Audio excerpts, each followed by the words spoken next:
Hola, muy buenos días. Mi nombre es Juan Ramón Pérez Chica Iriarte, soy estudiante del Seminario Teológico Mahanaim de la Ciudad de México. Y nuevamente recibimos la invitación para poder compartir a la Iglesia Montepisga, de la cual me siento muy agradecido por esta nueva invitación. Y el día de hoy, acerca de la meditación, vamos a compartir Mateo capítulo 26, no sin antes hacer una pequeña mención, una pequeña introducción. Mateo es uno de los 4 evangelios, el cual tiene un contenido más extenso, son 28 capítulos, y una de las características que hacen énfasis acerca de este evangelio, desde el primer capítulo nos lo menciona, es la descendencia, que tiene una particularidad, viene de parte de los reyes. Por lo tanto, este evangelio se le conoce como el Evangelio del León. Y para iniciar, nosotros podemos ver desde el versículo 2 cómo aparece primeramente como la antesala de la muerte. Jesús menciona acerca de la Pascua. ¿Qué significa la Pascua? El paso de la muerte. En Hebreos 10:1, si más adelante tienen oportunidad de revisar, dice que nos habla de las sombras de los bienes venideros. En aquel tiempo, en Éxodo capítulo 12, nos hablaba de la Pascua, que era el paso de la muerte. Aquel ángel destructor pasaría a matar a los primogénitos. Pero como podemos ver, el ángel veía la sangre en el poste y los dinteles, entonces pasaba de largo aquel juicio. Así también esta celebración se fue llevando hasta el día en que Jesucristo iba a festejar esta fiesta de la Pascua. Sin embargo, Jesucristo vino a este mundo para hacer una voluntad y ya la hora ya había llegado.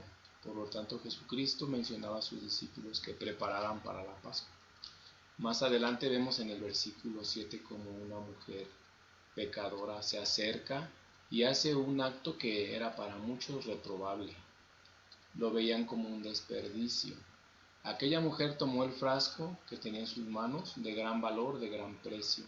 Era un frasco de perfume de alabastro, el cual rompiéndolo lo derramó a los pies de Jesucristo, y con su cabello ungía sus pies. Esto para muchos desagradó, pero para Cristo muy diferente. Él les dio el verdadero sentido. Ella está preparando para mi sepultura. Y este hecho que ella ha realizado se contará hasta nuestros días. Y así fue, de esta manera hasta estos días se sigue predicando, se sigue testificando acerca de lo que hizo esta mujer, que siendo una pecadora, ella al verse lejos de Dios, mediante Jesucristo pudo encontrar la salvación y pudo encontrar el verdadero valor de la vida, que es Jesucristo. Entonces todo aquello que estaba alrededor ya nada tenía significado. Por eso ella sin ningún problema quebraba ese perfume de alabastro, dándole el verdadero valor a los pies de Cristo, que es el símbolo del Evangelio. Así aquel olor grato llegaba a todos lados, todos lo podían oler, aquel perfume. Y así es el Evangelio, es un olor grato a Jehová. Así si continuamos más adelante, podemos ver en el versículo 26 y 27, podemos ver también que Jesús, a través de esa celebración de la Pascua, él podía demostrar y podía enseñar a los discípulos lo que correspondía, qué significaba el pan, qué significaba el vino.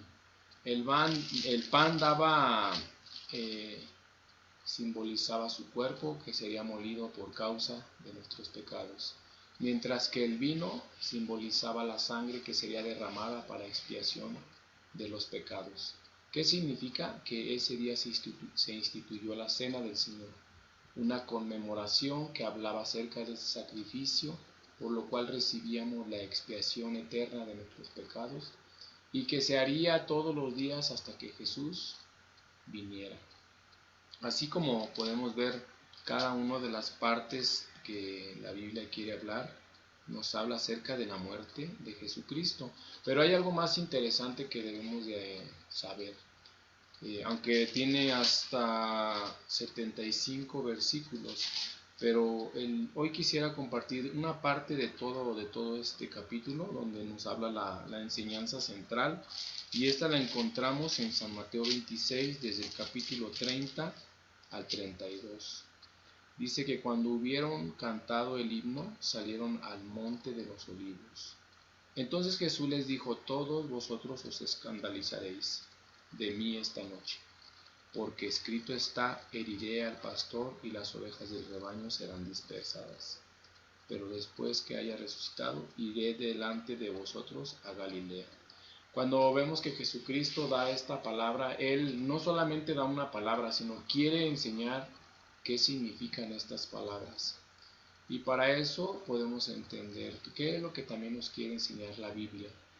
La Biblia nos quiere enseñar que cuando la palabra sale de la boca de Dios, esa palabra se cumple. Sí o sí, esa es la verdad. Pero Dios tiene un campo muy especial donde trabaja. Es el campo del corazón. Allí es donde se establece la palabra y trabaja. Mientras que Satanás tiene un campo muy diferente donde también trabaja a través del engaño. Se llama los pensamientos. Cuando nosotros leemos esta parte del texto, los discípulos podían escuchar, podían cuestionar, podían juzgar, criticar, pero ellos lo hacían dentro de su corazón. Sin embargo, todas las intenciones del corazón Dios ya lo sabía. Entonces, el trabajo de Jesucristo también es descubrir nuestro corazón para que de alguna manera pueda ser dirigido, pueda ser guiado. Aquí dice, más adelante leemos: respondiendo Pedro le dijo: aunque todos se escandalicen de ti, yo nunca me escandalizaré. ¿Qué postura tiene Pedro ante esa palabra? Aunque Jesús dice, herirán al pastor y se dispersarán las ovejas. Pero ¿dónde tiene su mirada enfocada Pedro? Pedro la tiene enfocada en lo que él hace. Aunque él, siendo pescador, fue fracasado, llegó Jesús, le predicó el evangelio y le dijo: te haré pescador de hombres. Esa es la palabra exacta de Dios. Pedro, dejando redes, dejando barca, dejando familia, siguió a Jesús. Y todo el ministerio Pedro acompañó a Jesús. Pero en Pedro se formó una seguridad, se formó una manera. Él creía que servía a Dios. Por eso él, cuando escuchó todos se irán, él pudo pensar: todos son unos cobardes, menos yo. Yo sí amo a Jesús, yo sí le voy a seguir y hasta la muerte. Estos que están aquí todos se irán, porque los conozco, pero yo me quedaré y yo le seguiré hasta la muerte. Pero Jesús le reconviene nuevamente. Le dice: de cierto te digo que esta noche, antes que el gallo cante, me negarás 3 veces. Pedro le dijo: aunque me sea necesario morir contigo, no te negaré. Y todos los discípulos dijeron lo mismo. Entonces, cuando nosotros vemos esta acción, a un Jesucristo le dice: escrito está, Pedro. Reflexiona, medita, recapacita. La palabra de Dios está escrita que así será. Cuando esa palabra llega a nuestro corazón, entonces, ¿qué podemos pensar? Jesucristo dice una palabra, pero cuando Pedro piensa: creo que Jesucristo aquí no está considerándome a mí. Sin embargo, Jesucristo le dice: todos me dejaron. Esa es la palabra. Entonces, más adelante viene otro suceso. Una vez que Jesucristo va a entregar su vida por el sacrificio de cada uno de nosotros, Él también quiere enseñar algo más. Él se hace acompañar de los discípulos y les dice: vengan, síganme. Los lleva al huerto de Getsemaní y le pide a ellos que puedan velar con Él 1 hora. Entonces Jesucristo, orando al Padre, le dice: Padre, que pase de mí esta copa, si no, hágase su voluntad. Entonces, cuando Él regresa, ¿y qué ve? Ve a sus discípulos. ¿Qué están haciendo? Están dormidos. Los despierta y le dice: ¿no pueden velar ni siquiera 1 hora? Tienen que velar para que no caigan en tentación. Entonces Jesucristo quiere que ellos vean el valor de lo que Él está haciendo, porque Él quiere que ellos puedan encontrar el corazón de Jesucristo. Nuevamente, por segunda vez, Jesucristo va a orar. Y nuevamente le dice al Padre: Padre, pase de mí esta copa. Si no es así, si no es posible de que usted pase de mí esta copa, que no sea como yo quiera, sino como tú. Nuevamente llegó a los discípulos y ¿cómo los encontró? Durmiendo. Entonces, nuevamente va una tercera vez. De igual manera se presenta delante del Padre. Aquí podemos ver, en realidad Jesucristo no quiere morir, no quiere ir a la cruz porque sabe a lo que Él se enfrenta. Él va a pasar un gran padecimiento, un gran dolor, su cuerpo molido, su sangre derramada. Pero Él quiere enseñar algo muy, muy valioso, el aprender a negarse a sí mismo. Él se niega a sí mismo para únicamente aceptar la palabra de Dios, su voluntad. Por eso aquí podemos leer al final, en la última ocasión les dice: levántense, vamos, en el versículo 46, que se acerca el que me entrega. Entonces, aquí hay una cosa que podemos ver muy interesante. No solamente es Pedro quien recibe la palabra y también el pensamiento, sino también aquí aparece ¿quién le entrega? La figura de Judas. Judas es otro discípulo que también estaba sentado a la mesa, aquella celebración donde estaban celebrando la Pascua. También Judas comió del pan y también bebió del vino. ¿Qué quiere decir? Cuando Jesucristo dijo yo voy a morir por todos, también incluyó a Judas. Sin embargo, en Judas se formaba otra idea. Judas también se enfocaba en sí mismo, aunque también Judas fue llamado como discípulo. Caminó con Jesús y también él fue testigo de ver muchas obras que Jesucristo hizo, como sanar a los leprosos, a los ciegos, a los paralíticos, convertir el agua en vino. También todo eso fue testigo. Pero el oficio de Judas era ser tesorero. ¿Cuál era su interés? Verse bien delante de Jesús, tener buenos números en la tesorería. Por tanto, a Judas le satisfacía como presentarse bien delante de Jesús. Entonces, Judas, ¿qué pasó con Judas? Dice que después de haber comido, de haber probado el pan, si vamos a leer en el libro de San Juan capítulo 13, aquí dice claramente, aquí podemos ver cómo trabaja Satanás. Como hace un momento yo les compartía acerca del trabajo de Satanás y el trabajo de Dios. Si nosotros vemos en San Juan capítulo 13, versículo 2, claramente la Biblia nos dice, y cuando cenaban, como el diablo ya había puesto en el corazón de Judas Iscariote, hijo de Simón, que le entregase. Entonces, Judas, cuando recibe el pensamiento que le entregue, también Judas puede experimentar: si yo entrego a Jesús a los sacerdotes, ellos me entregarán 30 monedas de plata. Entonces, yo conozco a Jesús, muchas veces hemos salido, durante todo este tiempo lo han querido aprender, no han podido. Él se escapa, él es un escapista que es muy especialista para escapar. Quizá cuando lo agarren por un momento se va a enfadar conmigo, pero él se les va a escapar. Después van a ver mi brillante idea, como una idea que nos va a traer un beneficio. Finalmente, ¿qué sucede? Cuando Judas se da cuenta que Jesús es llevado, es sentenciado, él antes había dicho a sus discípulos en el versículo 32, él sería aprehendido, sería llevado con los ancianos, con los sacerdotes, quienes de alguna manera imputarían bajo una calumnia que él es un blasfemo. Usando testigos falsos, Jesús llegó a ser un reo de muerte. En ese momento, cuando recibe la sentencia de muerte, Aquí podemos ver dos corazones, el de Pedro, uno, y el de Judas.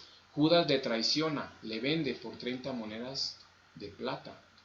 Pero ¿qué sucede en Judas? Cuando ve que aquella sentencia se da, entonces de él viene una preocupación. En su mente, en su pensamiento, recibe la culpa. Tú lo vendiste. El maestro va a morir por tu culpa. Regresa las monedas de plata. Inmediatamente Judas va con el sacerdote. ¿Qué hace el sacerdote?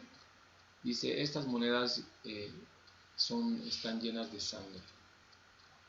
Le rechazan. Ya no pueden ayudarle. Saben que su cometido ya lo han hecho. El cometido era que Jesucristo muriera. Ya lo lograron. Pero Judas, cuando le regresaron las monedas, las aventó y también recibió el pensamiento. Tú mataste al maestro, eres el culpable. Ahora mátate tú. En ese momento salió Judas y comenzó a llorar. Entonces Judas recibió aquella palabra. Finalmente, ¿cuál fue el resultado de haber recibido su pensamiento? Se fue y se ahorcó. Entonces dentro de nosotros hay una conciencia. Y esta conciencia que tiene una función, trabaja también para confundir, para desviar. Y eso lo podemos encontrar en el libro de Romanos, que habla acerca de la conciencia. La conciencia viene de la ciencia del bien y del mal.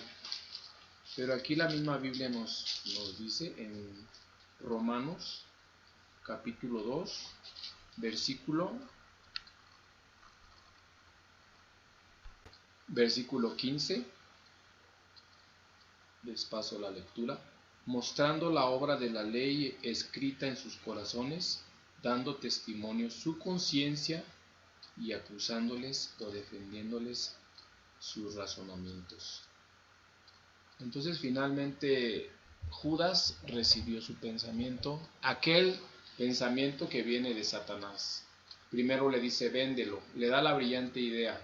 Después, cuando Jesús ya está sentenciado a muerte, le dice que él es culpable, le hace que pelee para que resuelva esa situación, que no sea Jesucristo muerto en la cruz, pero rechazando las monedas. Después le dice aquel pensamiento, ahora mátate. Entonces Judas verdaderamente se arrepintió, lloró, pero también recibió su pensamiento. Así también vemos también la vida de Pedro. Pedro le había dicho, yo te seguiré hasta la muerte. No soy como estos. Pero ¿qué sucedió? Realmente se dispersaron conforme a la palabra de Dios. Pero Pedro estuvo de cerca mirando todo el proceso. Pero cuando una criada se le acercó, ¿qué le dijo? Este es uno de ellos. ¿Qué dijo Pedro? No, era la primera vez que le negaba. Hasta habla como ellos. Nuevamente Pedro le volvió a negar. Y finalmente, ¿qué dijo? Es uno de ellos. Y dice en la Biblia que Pedro maldijo. Entonces, la palabra de Dios nos dice que lo que está escrito, eso es. Pedro, al darse cuenta, realmente yo tengo la mentira. Jesucristo era la verdad. Yo dije que yo le iba a seguir. Pero si yo le hubiera seguido, entonces yo también tendría que haber muerto. Sin embargo, ¿qué hice? Le negué. Tal como está escrito, así sucedió. Él me dijo que el gallo cantaría 3 veces. Entonces Pedro también se arrepintió. Pedro también lloró, pero hay algo que Pedro tuvo muy diferente al caso de Judas. Pedro se acordó de la palabra. Entonces ahí podemos ver la diferencia, que es el valor de negarse a sí mismo. Porque Jesucristo sabe dónde trabaja Dios, dónde trabaja Satanás. Y Él mismo nos quiere enseñar. En el huerto estaba mostrándoles a ellos el valor de negarse a sí mismo y hacer la voluntad de Dios.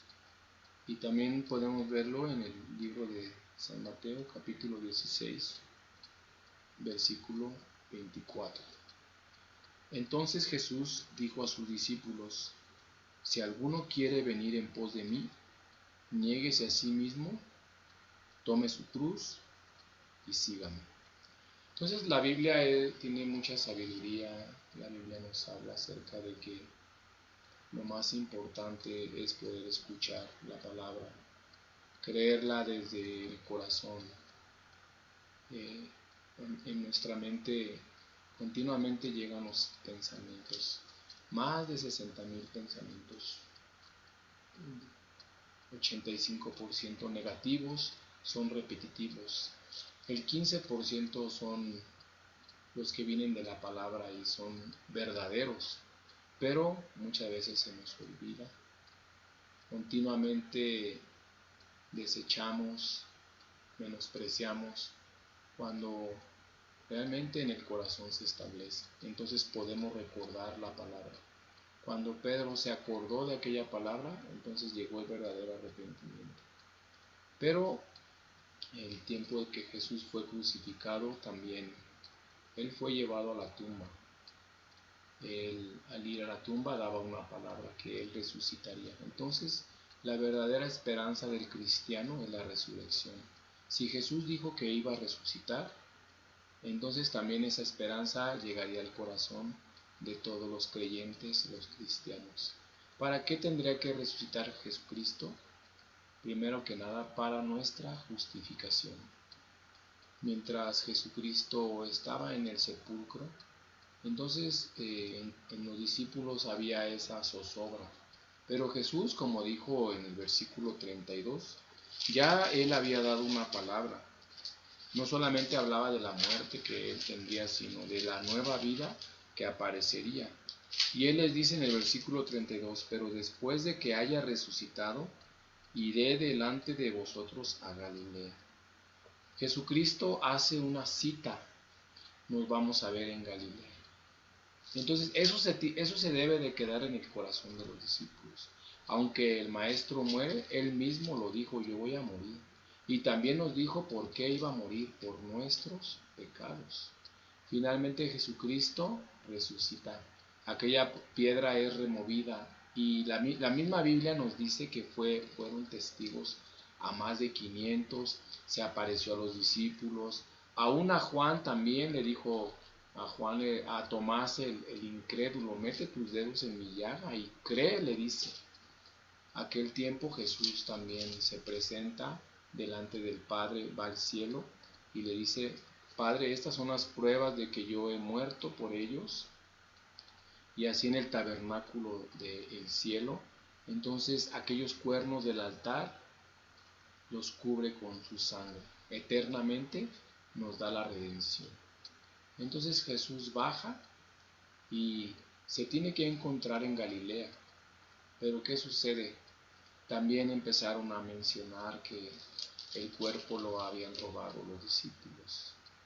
En la misma Biblia nos dice, luego checamos ese texto, y entonces muchos rumores llegaron. Entonces lo más importante es que la palabra esté firme y establecida en nuestro corazón. Pedro, ¿qué hizo? Pedro nuevamente se fue a pescar. En su corazón, aunque la verdad allí está, pero continuamente olvidamos. Pedro se fue a pescar y se llevó a los demás discípulos. Pescando allá en el lago, no pescó nada.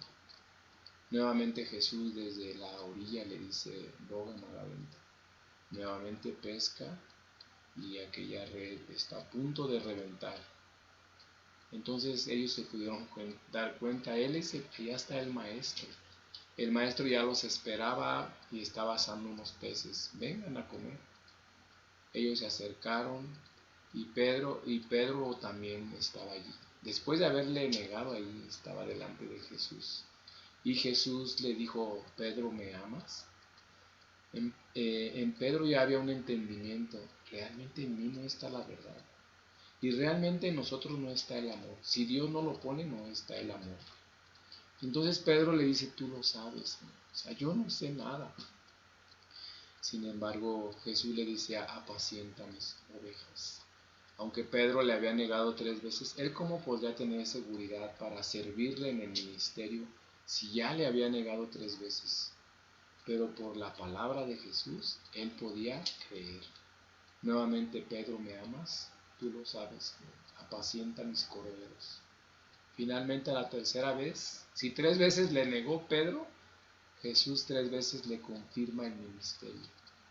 Tú vas a guiar el ministerio, tú vas a guiar a los siervos, tú vas a guiar a los miembros de la iglesia, tú vas a dirigir, vas a dar el alimento y vas a discipular por mi palabra, no por ti. Entonces el corazón de Pedro cambió. Tanto cambió su corazón que, como podemos ver en el libro de Hechos, después de haber recibido el Espíritu Santo, Pedro predicaba a 3,000 personas, todas se convertían. Más adelante predicó a 5,000, todas recibieron la salvación. Y dice en la Biblia que se añadían a la iglesia cada vez más los que habían de ser salvos. Finalmente vemos, Pedro fue uno de los grandes predicadores que predicó de tal magnitud, pero él se dio cuenta: no soy yo, sino es Cristo quien vive en mí. Finalmente en Pedro se estableció la palabra de Dios. Firmemente, como un gran siervo, servía a Dios en el ministerio de los judíos, así como también más adelante Pablo se encargó del ministerio de los gentiles. Al final podemos ver cuál es la enseñanza que Dios quiere dar a través de esta palabra. Dios trabaja en nuestro corazón y Satanás en nuestro pensamiento. Dios quiere enseñar que aprendamos a discernir lo que es la palabra y lo que es el pensamiento de Satanás. Y una vez que aprendamos a detectar, poder separar y solamente recibir lo que es la palabra. Jesucristo murió por nuestros pecados. Jesucristo fue a la cruz, derramó su sangre. Así como en el cielo hay un altar del holocausto que tiene los 4 cuernos y en los cuales están pintados los pecados, están marcados con cincel de diamante, pero a través de aquella sangre de Jesucristo fueron borrados, fueron quitados. También en nuestro corazón hay un altar, la misma Biblia dice, un altar el cual nos acusa, el cual nos menciona los pecados que nosotros tenemos en nuestro corazón. Pero cuando aquella fe de Jesucristo que ya hizo, aquella justicia eterna, se traslada a nuestro corazón, automáticamente aquella fe se vuelve una con Dios. Finalmente aquella fe se realiza en nuestro corazón y recibimos la salvación. Ahora nosotros no somos justos, santos y perfectos por alguna obra que nosotros mismos hayamos hecho, sino aquella obra hecha en el cielo se traslada a nuestro corazón. Y la palabra dice que automáticamente yo soy santo, soy libre, soy justo y soy perfecto por la palabra de Dios. Así que yo ahora tengo mucho agradecimiento por haber tomado este texto, por haber compartido acerca de esta gran enseñanza que Jesucristo nos quiere dar, el cual es negar nuestro pensamiento. Por eso Jesucristo decía: aquel que quiera venir en pos de mí, niéguese a sí mismo, tome su cruz y sígame. Y entonces ahí es donde nosotros podemos recibir aquella bendición. Porque si nosotros recibimos el pensamiento, entonces a nuestra vida viene la maldición. Agradezco a Dios por este tiempo de meditación. Yo espero que ustedes también puedan recibir el corazón de Dios. Dios quiere formar la parte más importante para poder llevar la vida de la fe. Quiere formar la confianza. Quiere formar la certeza, la seguridad, que todo ya lo hizo Él en la cruz. Él terminó con el pecado. Al final Él dijo: consumado es. Y esa palabra selló la obra perfecta de Jesucristo, y es en la cual nosotros podemos ser libres de todo pecado, libres de todo engaño de Satanás, y caminar como verdaderos hijos de Dios con el único propósito que Jesucristo tuvo para con nosotros. Y al final, como lo dice en el versículo 32, después que haya resucitado, iré delante de vosotros a Galilea. Y allá en Galilea Él les dio las últimas instrucciones a través de la gran comisión. vayan desde Jerusalén, de Judea, Samaria y hasta lo último de la tierra, y prediquen este evangelio, enseñándoles y guardando las cosas que yo les he enseñado. Y entonces ahí queda el verdadero sentido y propósito de haber recibido salvación. Primeramente para ser justos y enseguida para poder predicar su santo evangelio. Le damos las gracias que hayan puesto esta atención a esta prédica. Esperamos que también en su corazón haya la certeza de esta gran verdad, que Jesucristo murió por todos nosotros, por todos nuestros pecados. Y como dice en Hebreos 10:17, les voy a leer Hebreos 10:17 para terminar. Con esto se sella la obra de Dios.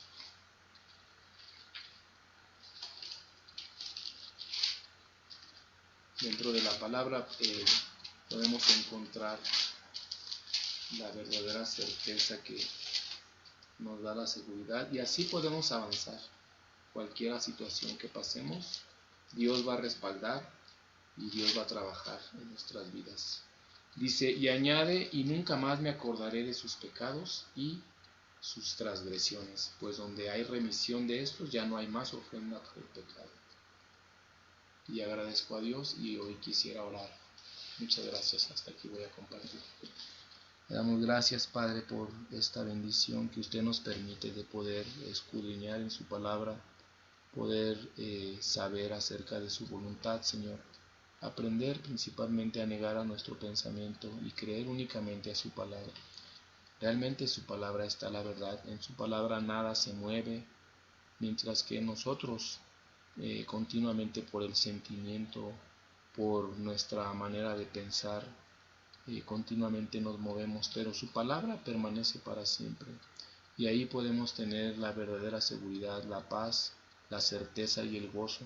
Le agradecemos, Padre, por esta meditación que hoy nos permite, y esperamos, Señor, que usted sea quien trabaje en los corazones de aquellos que escuchen y que finalmente en su vida también tengan fruto, como el fruto del Espíritu Santo. Y que nos ayude en esta vida, Señor, porque usted ya preparó para la vida que viene, usted ha preparado las moradas eternas.